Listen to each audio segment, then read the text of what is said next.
Bon, c'est parti. Donc, on va s'intéresser à l'estimation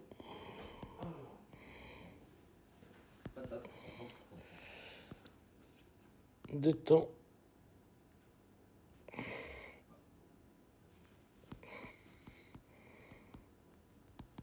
caractéristiques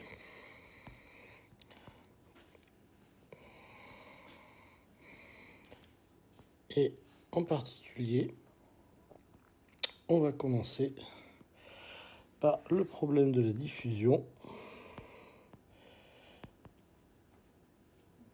par les impuretés statiques.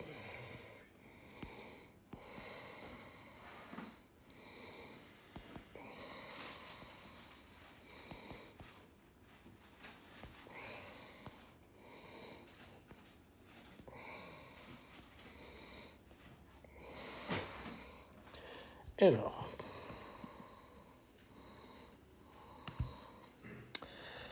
donc, premièrement,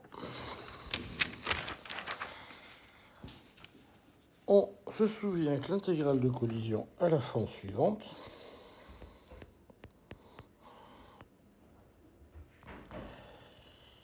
Donc, nous avons un préfacteur qui est le V sur le pi cube.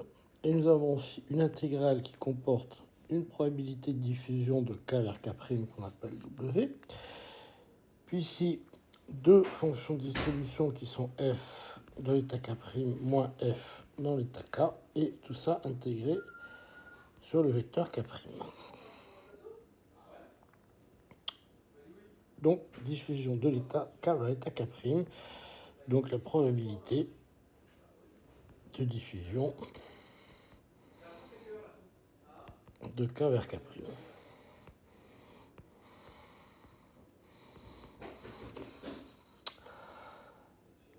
Alors, déjà, première chose, on va se mettre dans l'approximation linéaire. Donc, on pose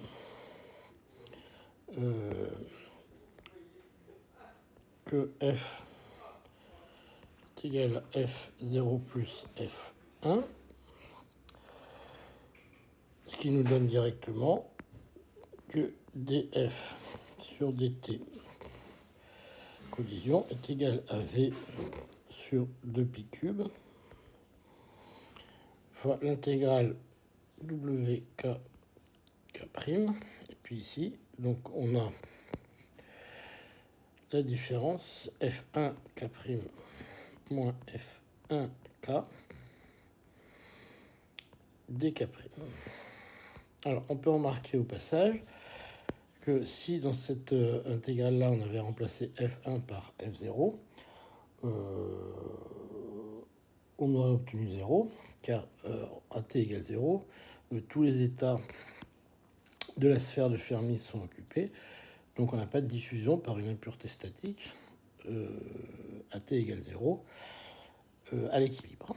Donc ici, on a une diffusion que parce qu'on est bien sur des états qui sont en équilibre. Alors si maintenant on continue avec l'approximation du temps de relaxation,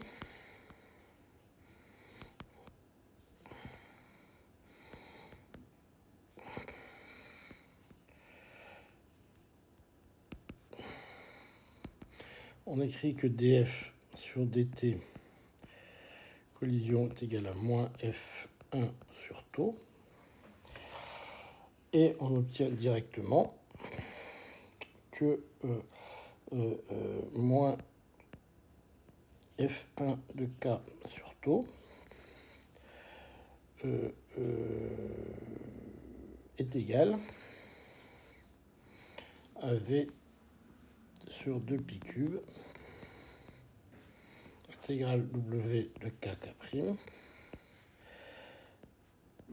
f1 de k' moins f1k dk'.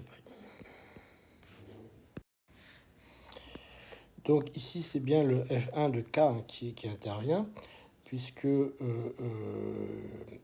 c'est bien l'état vers lequel on relaxe, ce qui intervient, le k' étant l'état vers lequel on va diffuser. Donc si on factorise tout ça correctement, donc on peut sortir ici un F1 de K qu'on peut simplifier. Donc on sort bien le F1 de K, puisque ici on intègre sur des K', donc on ne peut pas sortir le F1, de K'. Et puis en inversant correctement le signe moins qu'il y a là et qu'il y a là, on obtient finalement que 1 sur taux de epsilon K est égal à V sur 2pi cube fois l'intégrale de W K', K' de 1 moins F1 de K' sur F1 de K dK'. Alors là, je vous invite un petit peu à faire attention à mes notations, parce qu'il me semble qu'elles sont toutes fausses, parce qu'il me semble que la bonne notation quand on diffuse de K vers K', c'est la notation, la bonne, c'est celle-ci, c'est-à-dire effectivement d'avoir ici le prime sur celui-ci. Et non pas sur le premier. Donc c'est K', quand on diffuse de K vers K', c'est WK'. Voilà. Ça se note comme ça. Voilà, donc là on a notre formule, totale. Hein, donc on a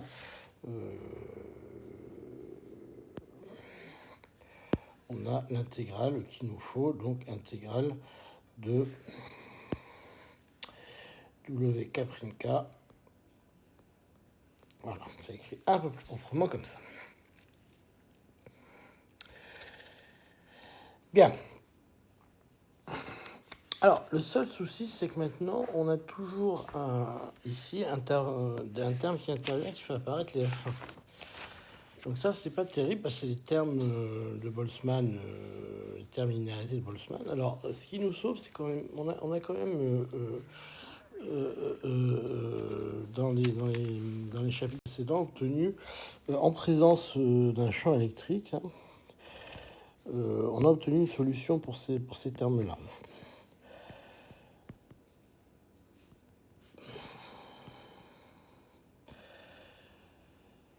Alors,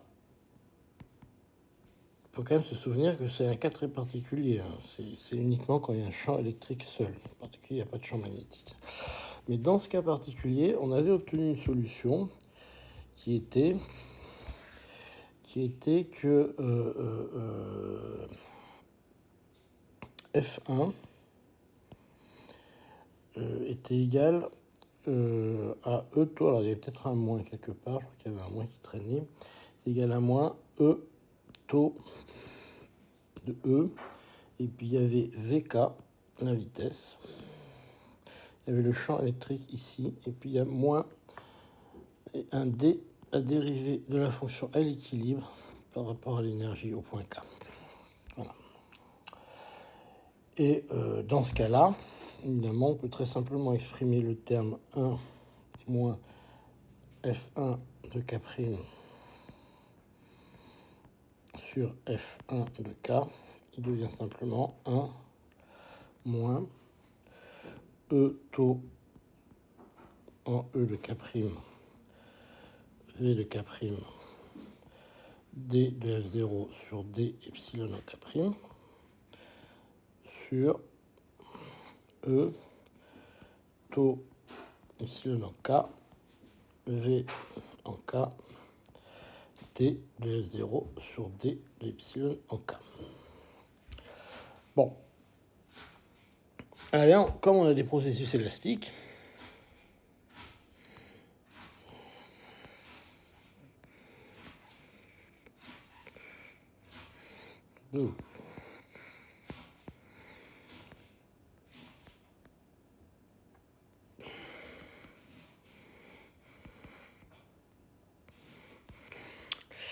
eh bien, on peut simplifier.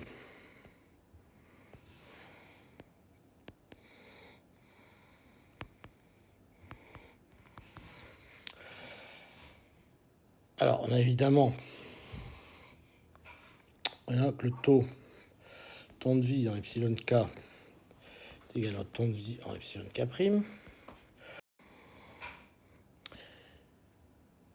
Et on a aussi que le df0 sur d epsilon au point k est forcément égal à df0 au d epsilon au point k', puisque comme k égale k, puisque c'est comme c'est élastique, epsilon k c'est les mêmes points. Et donc en posant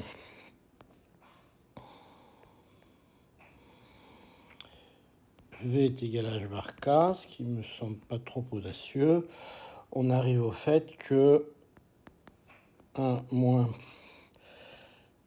f1 de k' sur f1 de k simplement égal à 1 moins vk'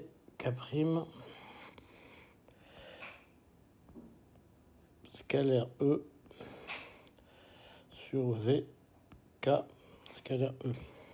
Bon, là, juste une petite trivialité, mais c'est pas parce que les projections sont égales que les vecteurs sont égaux. Donc, on ne va pas simplifier du tout les E ici.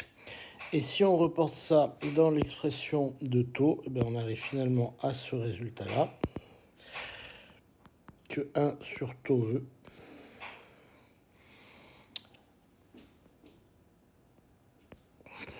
est égal à V sur 2pi cube fois l'intégrale du wk' fois 1 moins k' scalaire E sur k scalaire E dk'. Voilà un résultat sur la diffusion par des impuretés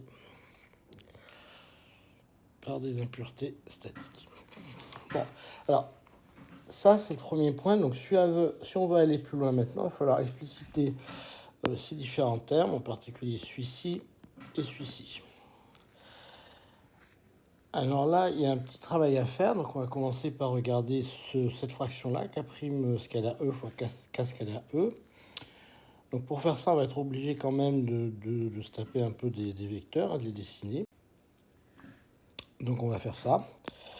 Donc on va tracer des vecteurs comme ça, en obligé. Voilà.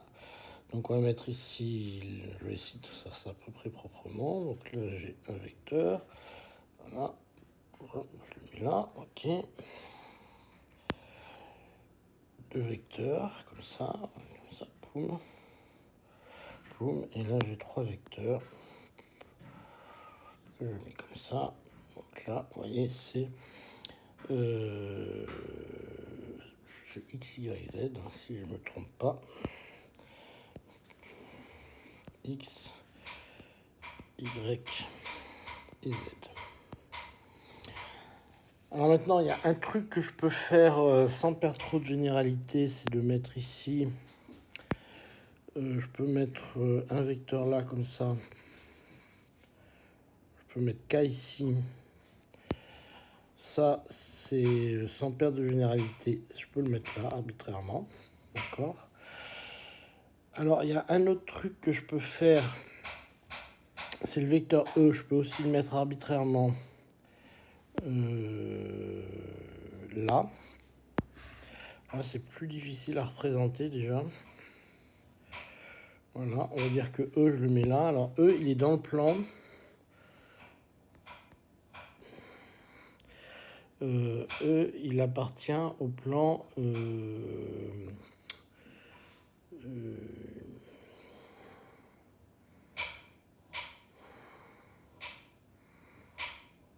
Pourquoi j'ai gradué comme ça? Alors, il y a un truc qui va pas.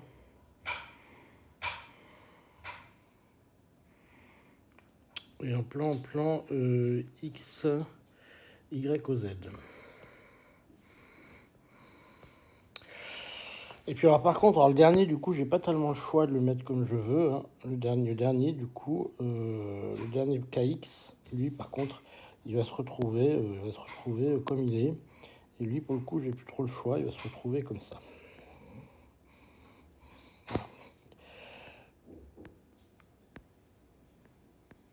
Alors du coup, lui, il va introduire, je vais avoir forcément 3 angles à introduire pour lui.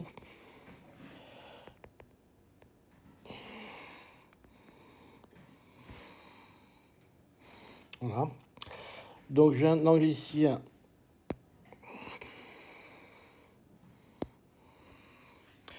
J'ai un angle à introduire ici qui va être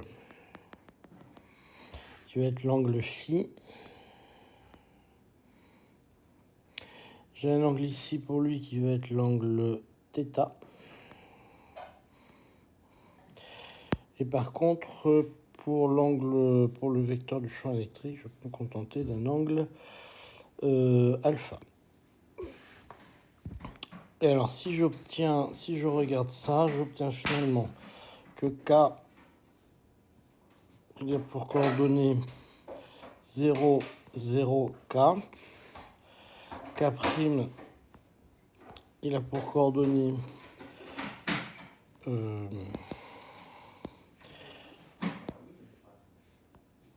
K' a pour coordonnées K', cosinus phi, K', sinus θ, sinus phi, K', cosinus θ, et E,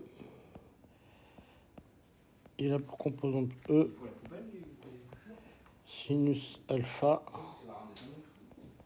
et E, cosinus alpha. Bon, donc à partir de là, on en déduit simplement que module de K scalaire, que K scalaire E est égal à module de K fois module de E fois cosinus alpha, et que K' scalaire E est égal à module de K', module de E, fois, alors là il y a un terme un peu plus compliqué, qui est en sinus θ, cosinus phi, sinus alpha, plus cosinus θ, cosinus alpha. Et donc si je fais le rapport de K' scalaire E sur K scalaire E, je tombe sur cosinus θ plus sinus θ, cosinus phi, tangente alpha. Voilà. Alors, maintenant, on va s'intéresser à la probabilité de transfert par unité de temps, donc au terme WK'. Donc, on sait que le terme WK', il peut s'exprimer sous la forme de pi sur h bar. Et puis ici, j'ai le terme donc, de recouvrement K', VI, K, au carré. Donc VI, c'est le potentiel d'interaction indu à mon impureté. Et puis c'est ici un delta de epsilon K' moins epsilon K qui dit que je travaille dans un système en conservant mon énergie. Donc c'est une diffusion élastique. Alors, maintenant, ce qu'on va admettre, c'est la forme de la surface efficace de collision. Donc ça, on va le donner. Et en fait, elle a la forme m carré v carré sur 4 pi carré h bar 4. Donc ça, j'ai pas vraiment cherché d'où ça sort. Enfin, c'est comme ça. Enfin, on sent bien que ça doit avoir la même tête, hein, quand même. Donc vous avez ici un K' VI K carré. Voilà. Donc là, effectivement, vous n'avez pas la conservation d'énergie, hein, dans ce cas-là, puisque vous regardez que les problèmes de diffusion, tous les problèmes de diffusion. Et donc, si vous mettez tout ça ensemble, hein, vous arrivez au fait simplement que WK' est égal à 2pi sur h bar. Puis vous remettez toutes les constantes devant, ça vous fait un 4 pi carré h bar 4 sur m carré v carré. Et puis il vous reste un K', pardon, il vous reste un sigma de oméga. Il vous reste un delta de epsilon K' moins epsilon K. Voilà. Donc on peut éventuellement mettre un peu toutes les constances ensemble. Il va nous rester un 2pi cube, h bar cube, puis au dénominateur, il nous reste un m carré v cube. De sigma de oméga, delta de epsilon K' moins epsilon K. Donc on revient. Bon, maintenant il nous reste à réinjecter ça dans le calcul de nos temps de collision et on obtient que 1 sur tau. Donc je garde toujours le facteur que j'avais pour le calcul de 1 sur tau, c'est-à-dire j'ai un V sur 2pi cube. Et puis maintenant j'ai les nouveaux termes qui viennent de mon calcul de WK', donc j'ai un 2pi au cube, j'ai un h bar cube, et puis ici au dénominateur j'ai un m carré v carré, et il me reste dedans une intégrale de sigma de oméga, et puis ici j'ai 1 moins cos θ moins tangente alpha, sin θ cosinus phi, et puis j'ai mon delta de epsilon K' moins epsilon K, et puis j'intègre tout ça sur dK'. Ok. Bon, alors, on va essayer de s'occuper d'abord du terme qui va nous donner, delta. D'accord. Donc, qu'est-ce qu'on peut faire là-dessus? Bon, d'accord. D'abord, ce qu'on va regarder, c'est delta d'epsilon K' moins epsilon K. On va l'écrire sous la forme, alors dK'. On va l'écrire sous la forme delta de epsilon K' moins epsilon K. Et l'autre, on va l'écrire sous la forme K' carré dK' sinus θ dθ dφ. D'accord? Alors, si vous regardez ce que ça vaut ça, alors ça, il faut regarder sur la définition de l'angle solide que vous avez vu quand vous faites bien votre dessin. Ça, c'est simplement d ω. C'est la définition de l'angle solide.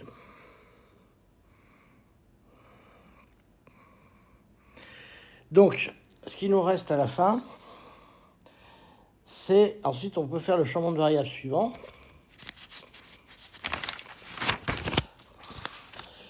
On va avoir que d de epsilon, par définition, c'est h bar 2 sur m k dk. D'accord? Donc ça nous donne que d epsilon c'est égal à h bar 2 sur m fois racine de 2m sur h bar fois racine de epsilon dk. Ok? Ce qui vous donne immédiatement que dk est égal... Alors, les m vont s'en aller, h bar 2 vont s'en aller, et il vous reste finalement 1 sur h bar. Ok, il va rester 1 sur racine de 2 qui vient de ce racine de 2 qu'il y a là. Le h bar se simplifie, il ne me reste plus que 1 sur h bar qui vient de là. Et puis les m aussi, va vous rester un racine de m. Donc ça me fait un racine de m ici. Et puis fois 1 sur racine de e. D epsilon. Donc maintenant, je peux tout remettre dans mon équation, parce que vous voyez là, je passe simplement un changement de variable en K', un changement de variable en E. Donc là, j'ai un d qui apparaît. Là, dK', K' carré dK', je le transforme en énergie, tout simplement. Donc vous avez densité d'état qui apparaît, et puis tout va bien. Donc, il me reste, quand je remets tout ça ensemble, il me reste 1 sur tau, qui est égal à V... Alors, les 2pi cubes vont simplifier ici, donc on va voir ça tout tranquillement. Donc, j'ai ici un V, un 2pi cube qui se simplifie. J'ai un V cube qui se simplifie. Et il me reste finalement un H bar cube sur M carré V. Et puis ici, il me reste une intégrale de sigma de oméga fois 1 moins cos θ moins tangente alpha sinus θ cos phi.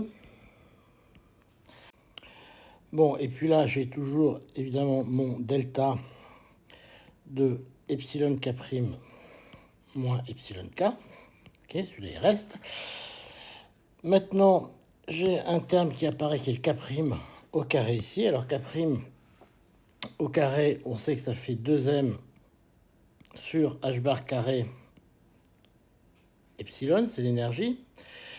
Puis j'ai un dk' qui apparaît, et là, on vient de le calculer. Le dk', ça vaut simplement 1 sur h bar racine de 2, fois un racine de m, fois 1 sur racine de epsilon, d epsilon. Et puis on a vu tout à l'heure, il nous restait un d oméga. Bon, alors on va continuer. Donc l'action du delta qui est ici, hein, c'est facile, c'est uniquement de remplacer E par EK. On va regarder uniquement ce petit bazar qu'il y a là. Donc si on reprend simplement tout ce terme-là, d'accord, ça nous vaut simplement... Alors on va regarder, il nous reste un 1 sur racine de 2 en bas.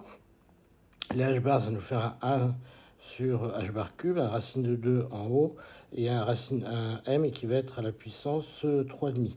Donc j'ai un racine de 2 en haut, un m puissance 3,5. J'ai un h bar cube en bas, et puis j'ai une énergie ici qui est à la puissance 1,5. Alors, à partir de là, on peut poser simplement que racine de l'énergie, c'est simplement égal à m sur racine de 2 fois la vitesse. Et on obtient simplement à ce moment-là un terme qui vaut racine de 2 sur h bar cube, m puissance 3,5 fois m sur racine de 2 fois la vitesse. Et à ce moment-là, en simplifiant simplement, vous obtenez un terme qui m sur h bar cube fois v. Ok, enfin m carré, pardon, sur h bar cube fois v.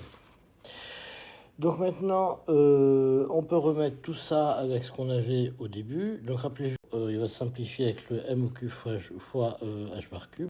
Ici, voilà, c'est marqué ici. On a un terme h bar cube sur m au cube. Donc si on remet maintenant dans l'expression de taux, donc vous voyez qu'ici on a un m carré sur h bar cube. Et puis dans l'expression de taux, on avait m carré 1 sur v ici. Et puis un h bar cube qui se simplifie. On obtient simplement pour l'expression de taux un 1 sur taux qui vaut la vitesse divisé par v fois une intégrale de sigma de oméga fois 1 moins cos θ moins tangente alpha sin θ cos phi fois d oméga. Bon, alors, évidemment, ça c'est pour une impureté, hein, et on considère les électrons qui arrivent avec une énergie epsilon k. Alors, ce qu'il faudrait faire maintenant, c'est intégrer sur tous les cas et toutes les énergies, puisqu'en fait, c'est isotrope. Donc, il faudra intégrer sur toutes les énergies et tous les cas. Donc, à ce moment-là, ça nous donnerait une intégrale qui serait du type 0 à 2pi de l'intégrale de cosinus phi des phi, puisque dans ce terme-là de d oméga, il y a un terme qui est un cos phi, et ici, on se retrouve aussi avec un cos phi. Donc ça veut dire que cette partie de l'intégrale donnerait 0. Donc à la fin, il nous reste uniquement la première partie de l'intégrale, et il nous reste que 1 sur taux est égal à V sur le volume fois l'intégrale de sigma de oméga, 1 moins cos θ d oméga. Voilà. Alors, si on tient compte de n impureté du cristal, d'accord, donc comme on a n impuretés dans le cristal,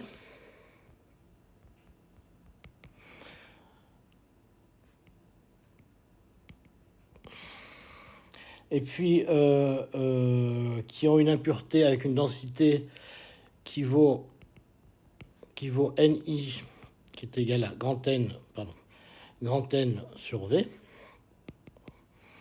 Ni est égal à grand N sur V. Eh bien, on peut écrire maintenant le temps de diffusion comme 1 sur tau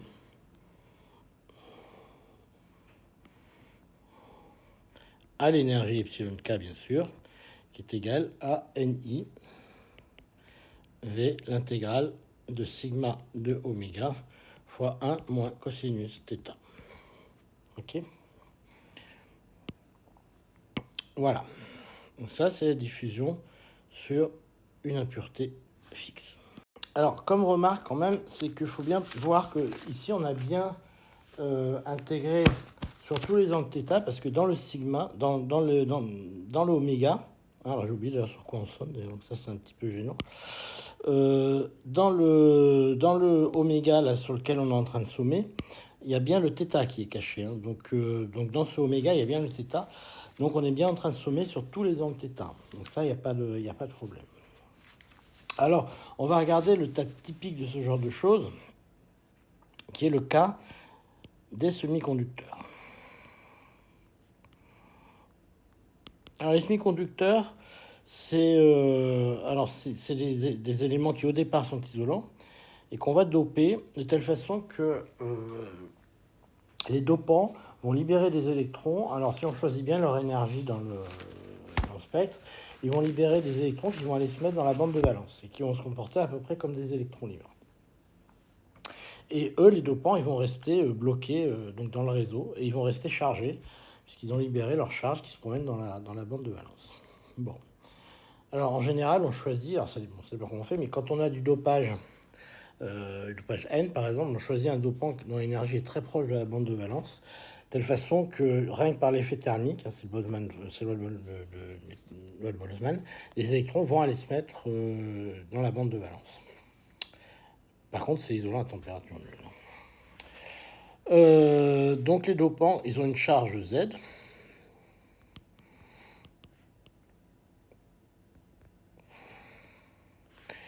Et puis une constante électrique epsilon D.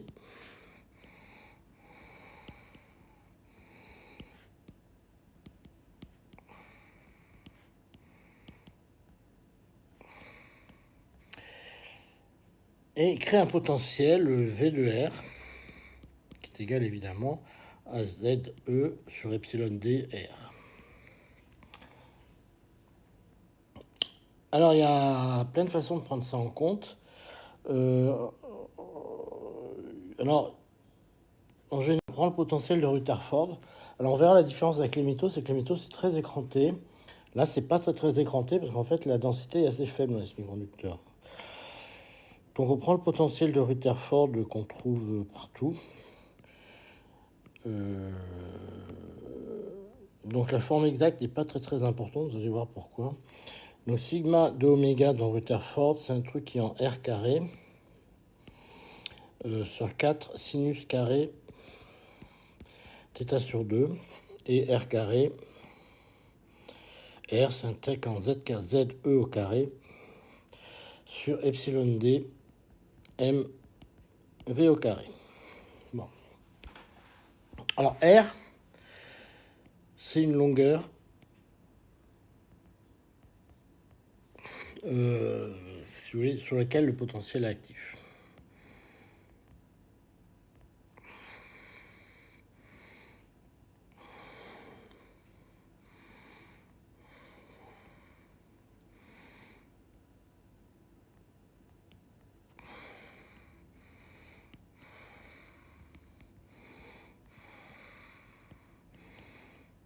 On verra après ce qu'on veut dire par là.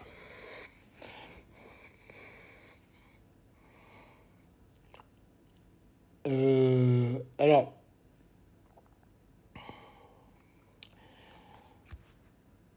ce que ça veut dire déjà, c'est que bon, si vous êtes à haute énergie, à haute vitesse, vous êtes très peu dévié. Bon, ça c'est logique. Et la deuxième chose, c'est qu'on voit que la diffusion est très efficace aux petits angles. C'est-à-dire que si vous avez un R qui est comme ça, donc je vous rappelle, la diffusion aux petits angles, c'est ça. Vous avez un R qui arrive comme ça, et puis qui va être dévié comme ça. L'angle K dans la diffusion est défini là. L'angle θ, pardon, est défini là. Donc ça veut dire que vous êtes très sensible pour la diffusion aux petits angles.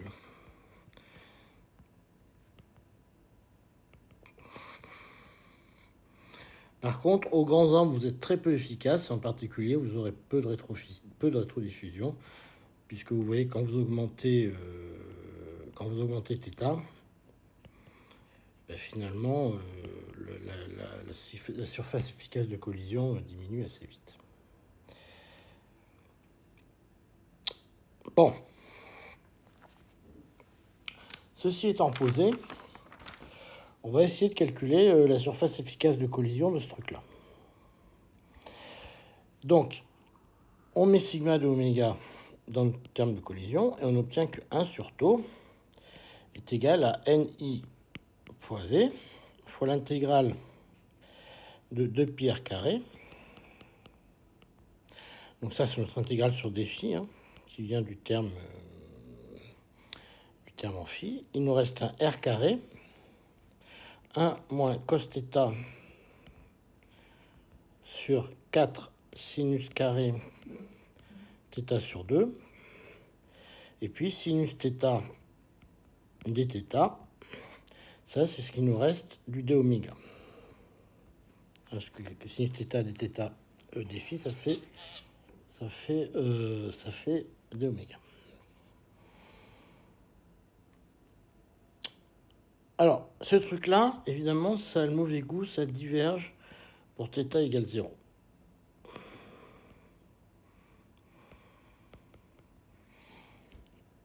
D'accord.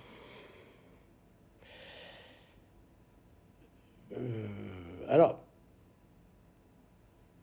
en fait, les électrons qui sont à θ égale 0, c'est des électrons qui arrivent très très loin du centre diffuseur. D'accord. θ égale 0, c'est vraiment une très petite rétrodiffusion. Donc on va mettre un cutoff qui est la taille, la distance entre deux impuretés.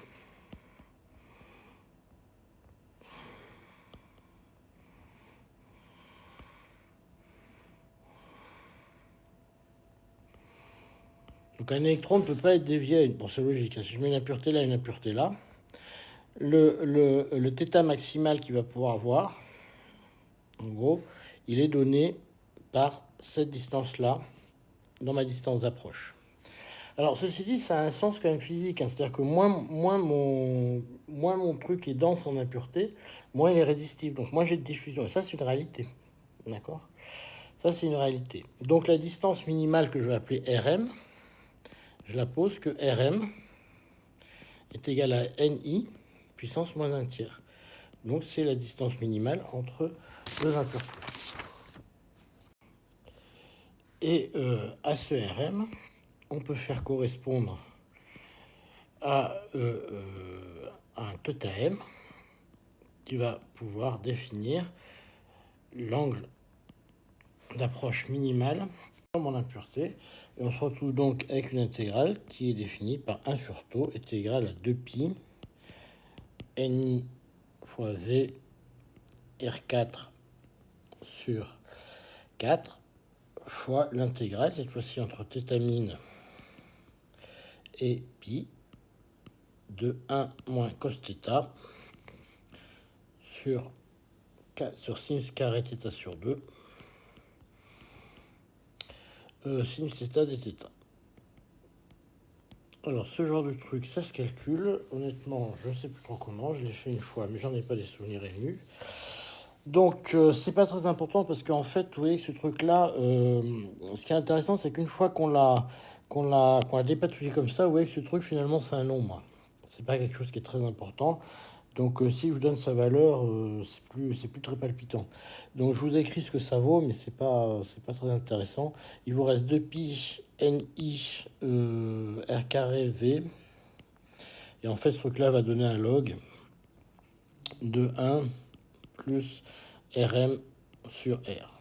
Bon, ça, c'est pas très palpitant. Par contre, là, on a des choses intéressantes qui se passent, puisque vous avez ici un terme en R carré V, et R contient lui-même le V. Donc, on va pouvoir regarder des choses comme ça. Vous avez ici un terme qui est essentiellement un terme en 1 sur V4, et ici un terme qui est, bon, bien sûr, en V. Ce qui vous entraîne que vous avez ici un terme qui est en R carré V, qui est en V puissance cube.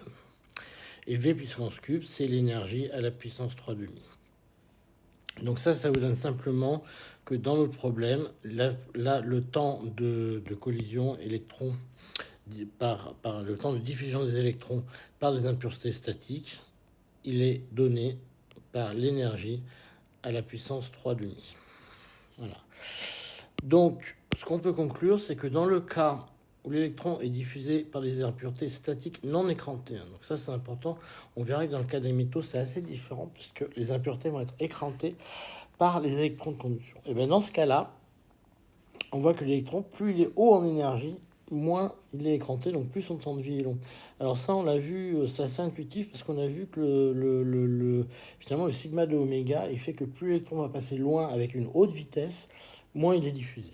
Bon, ça, c'est assez logique.